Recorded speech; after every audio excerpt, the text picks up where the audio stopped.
Hello, teenagers. This is Sunday school again for this week. I'm glad you joined me. I want to encourage you to encourage all the others to join in too. All of this is good information. It doesn't take too long each week, and it's good for us to know what the Bible has to say. All of its characters and its stories, and of course, always the application. So make sure to join us each week. Now, we're starting into a new section. This is Unit 3. It's the third section with 3 lessons in it. You can see those lessons that are coming up here. And we also have another primary scripture for this section. It is Genesis 28:15, and it says, I am with you and will watch over you wherever you go, and I will bring you back to this land. I will not leave you until I have done what I have promised you. All right. So, our first lesson, we know that we've been talking about scripture from the very first, starting in Genesis and the creation, all the way up to Abraham. Abraham had Isaac. Now, Isaac has had Jacob and Esau. And last week, we saw um, that Esau, who is the oldest, is not really all that interested in the things of God. He doesn't seem to be interested in leading the family or any of that kind of stuff. In fact, so much so that his little brother Jacob, who was also, I say little brother, they're twins, but he was the second born. But Jacob, we know, is a little sneaky. He doesn't always do things right. And in fact, when Esau came home from a hunt, Jacob had some stew, and Esau was very very hungry, and he sold his birthright. That means the right to lead the family and to especially lead the family in the ways of God. And he sold that like it was nothing for a bowl of stew. So we also do know that Jacob is the one that God will choose at some point. But I think it's important to remember in these lessons, this is a great opportunity to understand that God does not always choose because the individual is worthy by any means. God knows what the future holds. God knows who he will use and why he will use them. And it's not always about who's perfect or just right this time, because both of these guys are really don't have it together, just to be honest with you. And we're going to see that even more today about Jacob. So we're going to enter into this. The lesson is called It's Hard to Tell, and you'll find out why it's called that in just a minute. But let's go on and let's see what happens now between Esau and Jacob. All right. Now let's get started by setting the scene, okay? We know that Abraham had Isaac, and God continued the promise and the covenant with the family through Isaac, all right, instead of Ishmael, who was Abraham's other son, actually his oldest son. And then we have Isaac having twins by Rebekah. That would be Esau born first, and then Jacob born later. We see that it doesn't seem like either of these guys are all that great at fellows, because Esau, it says, despised his birthright. That was his right to continue to lead the family, especially in the ways of God. He didn't really care a whole lot about that. But then again, it was Jacob who tried to trick him into giving him that blessing, and we find is very sneaky. Okay, we see that there's a problem from the very start because they're playing favorites here. We read and find out that Isaac favored Esau, but Rebekah favored Jacob. So there's this problem going on in the family with this, with one preferring the other, you know. So that's the story, and that's how it's set up. And then we find out in Genesis 27:1, it says, Now it came to pass when Isaac was old, and his eyes were so dim that he could not see. So Isaac is getting older. You can imagine he's thinking that he's close to death. His eyes are growing dim. He can't really see anymore. Um, he's getting kind of sickly and frail. Uh, but the first point made here is Isaac was old, and his eyesight was failing. So this sets up the story and sets up what's going to happen. All right, let's see what happens from here. Now, like we said, Isaac was getting older, and so he chose to bless his son Esau. Now, Jacob had already stolen the birthright. He had promised that birthright to lead the family or whatever else. But still, there was a blessing. Back in these times, especially from those that followed God, God would allow them to bless their children, or to essentially kind of prophesy over their children in a way, to say, I'm going to bless you in this way. I'm going to say this is going to happen to you and your descendants and your family, and God would bless, and those things would actually come to be. So Isaac decided, because of his preference, that he would bless Esau, even though we've seen that Esau despised his birthright. He wasn't interested in these things, but Isaac went with his preference. Now, Genesis 27, 1 through 4 says this. He says, he, which is Isaac, he called for Esau, his brother's son, his older son, and said to him, My son. Here I am, he answered. And Isaac said, I am now an old man and don't know the days of my death. Now then, get your equipment, your quiver and your bow, and go out to the open country to hunt some wild game for me. Prepare me the kind of tasty food I like, and bring it to me to eat, so that I may give you my blessing before I die. So Isaac knows that he's dying. He knows that the time is near, and he says, "Go out and hunt. Go get the wild game that I like. Come back, fix it for me just like I like it, and bring it to me as the last meal. And I want to be with you, and I want to take time, and I want to bless you." All right. So Esau heads off. Now remember, Esau was the hunter. He was the hairy, strong, hunting type man, whereas Jacob was more the kind of stay home, more of a kind of a mama's boy, soft skin, that kind of thing. Okay, so Esau sends his son out and says, "Go and hunt for some game, and when you come back, I'm going to bless you." Okay, so Esau takes off to go and hunt game and come back and be blessed by Isaac. But there's a problem, because though Isaac loves Esau the most, Rebekah loves Jacob the most. And so she wants Jacob to be blessed. So she begins to think. We see here in Genesis 27, 5 through 10. Now, it says, Now Rebekah was listening as Isaac spoke to his son Esau. And when Esau left for the open country to hunt game and bring it back, Rebekah said to her son Jacob, Look, I overheard your father say to your brother Esau, Bring me some game and prepare me some tasty food to eat, so that I may give you my blessing in the presence of the Lord before I die. Now, my son, listen carefully and do what I tell you. Go out to the flock and bring me 2 choice young goats, so I can prepare some tasty food for your father, just the way he likes it. Then take it to your father to eat, so that he may give you his blessing before he dies. So do you see what's happening here? She doesn't want the blessing of God, because Isaac is about to give the blessing to Esau. What is the blessing? The blessing is that God would continue to bless what he would choose to be Esau, and would continue the covenant through him. Now we know that that's not the way that God's going to go, but Isaac, in his preference, which is sinful, in his preference, he's going to choose Esau.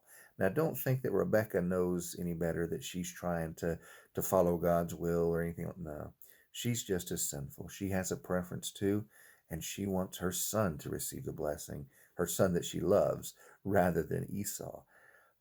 It's just kind of a crazy mixed up family here. Okay. So she says, go and get some food, and we're going to fix it. You know how it is when mama fixes the food. It's going to be really good, and you can take it in, and then you can receive the blessing instead of your brother Esau. Well, let's see what happens. Now, you might have been thinking just like I was. Why would going and fixing good food change Isaac's mind? Why would it change his mind and have him then bless Jacob instead of blessing Esau, who he's loved more all these years? Well, that's kind of the issue, is that it wouldn't. Just going in there and saying, Dad, this is Jacob, and I fixed you some really good food, so bless me instead of Esau, was not going to work. So they decided instead that they were going to trick Isaac into blessing Jacob. So Genesis 27, 11 through 14 says this. It says, Jacob then said to Rebekah's mother, But my brother Esau is a hairy man, while I have smooth skin. What if my father touches me? I would appear to be tricking him, and would bring down a curse on myself rather than a blessing. His mother said to him, My son, let the curse fall on me. Just do what I say. Go and get them for me. So he went and got them and brought them to his mother, and she prepared some tasty food, just the way his father liked. Okay, so where's the trick? Well, you'll read on a little farther here that what she did is Rebecca went out and she got some goat skins and stuff. Apparently, Esau was extremely hairy and very coarse hair. Okay, so she actually took these goat skins and kind of fixed them up just right, and put them on Jacob in such a way that if his father touched him, he would feel this hair, this roughness, like his brother Esau would be. So they were going all out to trick him. She went to Esau's tent. She got some of his clothes that smelled like him, that smelled like the outdoors, like hunting and all that kind of stuff, just like he had come back from the hunt. And she put it on him, and she sent him into the tent with his father. Now, this is the trick. He goes in. He says to his father, "Yeah, this is me, your son Esau." And Isaac says, "You don't really sound like Esau. Come here a minute and let me touch you." So he reaches up there and he feels all this rough animal skin and stuff, and he says, well, you smell like him and you feel like him, so I guess you're all right." And Isaac then blesses Jacob, thinking it's Esau. Now, you may think no big deal, because what is a blessing? But understand, in Scripture, and I think, to be honest with you too, in even today, I think parents who have a strong relationship with God, who desire the things of God, I believe that they can speak blessings on their children, and God will hear that as a prayer. And of course, always within His will, He will bless the blessing that the parents put on their children. Nothing magical or anything like that. I think it's just a good relationship between a parent and God, and that parent's prayer for their child. So Isaac, even though he's tricked, he blesses Jacob. But really, when it comes down to it, it was God's will anyways, because Jacob was the one that God chose. Isaac was wrong about the son that he would put in that place. So Isaac blessed Jacob. Now, I've got some questions that I want you to answer in just a minute. I'm going to turn to the next section, and these questions are going to be a little tough, because in our society and the way we think, the way we look at church and the way we look at relationship with God and things like that, it seems that God blesses those that are doing right, and God curses those that are doing wrong. But I don't know if that's actually how it is. Because God knows what will be, God does not always bring blessing just on that moment, but may bring blessing to an individual who He knows one day will make a difference in life. I think about many of those that have given testimonies in the church about that they lived a horrible life. I have a very close friend, I call my pastor and my friend, Brother Matt. And Matt did some rough stuff in his life. Matt was in drugs and all kinds of other stuff, and lived a rough life. But he got to a point that God just miraculously saved him. And He took the desire for drugs away, just gave him a heart to love his family, to love people around him. And he eventually became a pastor, became my pastor. Now, at the time, thinking back to the stories that I heard about Brother Matt when he was young, there are a lot of things that went on that sometimes you just think, how did he even live through that stuff?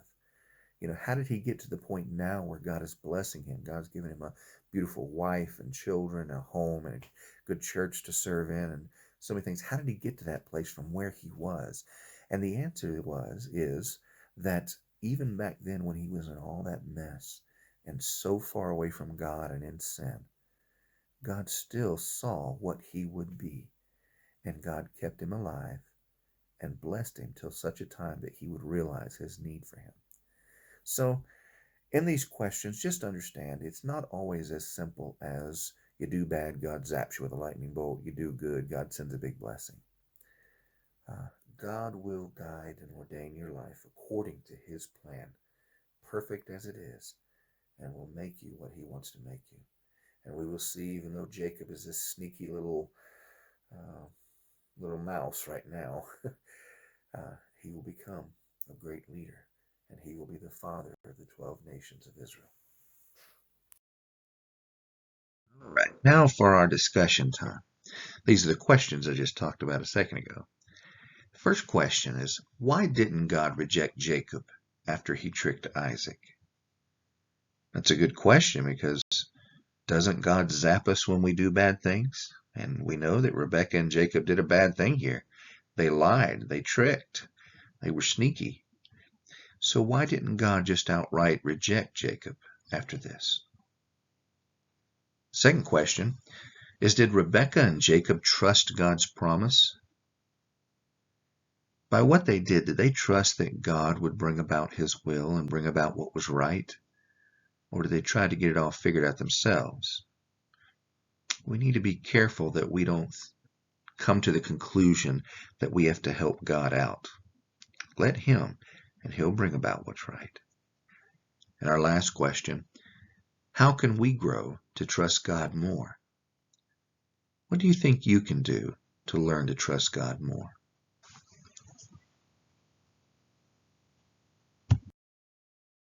All right, that's our lesson for today. We'll look forward to a lesson next week on speckled sheep. You can see that coming up, and you'll find out what that's about. But listen, teenagers, I appreciate you watching these videos. Those of you that are, encourage your friends to do the same. If you've missed some of the lessons, go back and watch them. They're not very long. I think this one's probably a little bit longer than the others have been, but none of them are very long. But they're good information. They're setting a foundation for you so that when you grow older, you'll be able to look back, know the stories, know the characters, know what happened and how God reacted to each person. And then you'll be more equipped to figure out what God is doing in your life and follow him in that and trust him in that. So we'll see you next week. God bless you. I love you. Have a great week. Bye-bye.